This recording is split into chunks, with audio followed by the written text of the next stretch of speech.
ഷേക്സ്പിയറിനെ കുറിച്ചുള്ള സാമുവൽ ജോൺസന്റെ നിരീക്ഷണങ്ങൾ എന്തെല്ലാം? ഷേക്സ്പിയർക്ക് കലാവാസന കുറവായിരുന്നുവെന്ന് ജോൺസൺ പറയുന്നു. ജൂലിയസ് സീസറിലെ അർത്ഥരഹിതമായ വരികളെക്കുറിച്ച് അദ്ദേഹം എഴുതിയിട്ടുണ്ട്. എഴുതിയ ഒരു വരികളും ഷേക്സ്പിയർ വെട്ടിക്കളയുക പതിവില്ലായിരുന്നു. ഇതിനെക്കുറിച്ച് ജോൺസൺ എഴുതുന്നു, 1000 വരികളെങ്കിലും അദ്ദേഹം വെട്ടിക്കളഞ്ഞിരുന്നുവെങ്കിൽ എത്ര നന്നായിരുന്നു. 1000 വരികളെങ്കിലും അദ്ദേഹം വെട്ടിക്കളഞ്ഞിരുന്നെങ്കിൽ എത്ര നന്നായിരുന്നു എന്നാണ് ജോൺസൺ പറയുന്നത്. ഷേക്സ്പിയർ കുറെ കൂടി ചുരുക്കി എഴുതണമായിരുന്നു എന്നായിരുന്നു അദ്ദേഹത്തിൻ്റെ അഭിപ്രായം. ഷേക്സ്പിയർ സത്യസന്ധനും തുറന്ന സ്വതന്ത്ര പ്രകൃതിയും ഉണ്ടായിരുന്നു. മികച്ച ഭാവനാശാലിയും ധീരമായ ആശയങ്ങൾ പ്രകടിപ്പിക്കുന്നയാളും സുന്ദരമായ പ്രയോഗങ്ങളുടെ ഉടമസ്ഥനുമായിരുന്നു.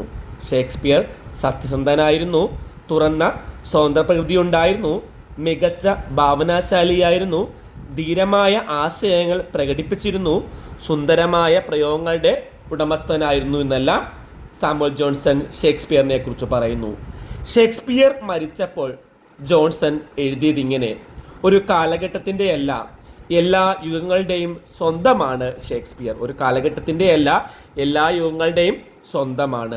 ഷേക്സ്പിയറെ കുറിച്ച് ജോൺസൺ കവിതകളും എഴുതിയിരുന്നു.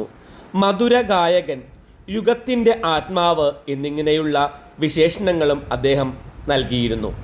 ഷേക്സ്പിയർ നാടകങ്ങൾക്ക് ജോൺസൺ എഴുതിയ അവതാരികയിൽ നാടകത്തിൻ്റെ ചട്ടക്കൂടിനെ തള്ളിപ്പറയുകയും നാടകം ജീവിതത്തെ പ്രതിഫലിക്കുന്നതായിരിക്കണമെന്ന് വാദിക്കുകയും ചെയ്തു. സദാചാരരാഹിത്യം, വഴിവിട്ട തമാശകൾ, അശ്രദ്ധമായ കഥാഘടന, വാക്കുകളുടെ തെരഞ്ഞെടുപ്പിൽ പ്രകടിപ്പിക്കുന്ന അനൗചിത്യം തുടങ്ങിയവയുടെ പേരിലാണ് ഷേക്സ്പിയറെ കൂടുതലായി അദ്ദേഹം വിമർശിച്ചത്. ഷേക്സ്പിയർ നാടകങ്ങൾ പുതിയ പതിപ്പുകളായി പ്രസിദ്ധീകരിക്കുമ്പോൾ തെറ്റുകൾ കൂടുന്നുവെന്നും ചില പതിപ്പുകൾ തോന്നിയതുപോലെ മാറ്റി എഴുതിയിട്ടുണ്ടെന്നും അദ്ദേഹം പറയുന്നു. പാഠത്തെ അങ്ങനെ മാറ്റി എഴുതാൻ ആർക്കും അധികാരമില്ലെന്ന് ജോൺസൺ പ്രഖ്യാപിക്കുന്നുണ്ട്. വിമർശിക്കുമ്പോഴും ഷേക്സ്പിയറോട് ജോൺസന് മമതയും സ്നേഹവും പുലർത്തിയിരുന്നു. അതിന് തെളിവായിരുന്നു എൻ്റെ പ്രിയപ്പെട്ട എഴുത്തുകാരൻ വില്യം ഷേക്സ്പിയറുടെയും അദ്ദേഹത്തിൻ്റെ നേട്ടങ്ങളുടെയും സ്മരണക്ക് എന്ന കവിത.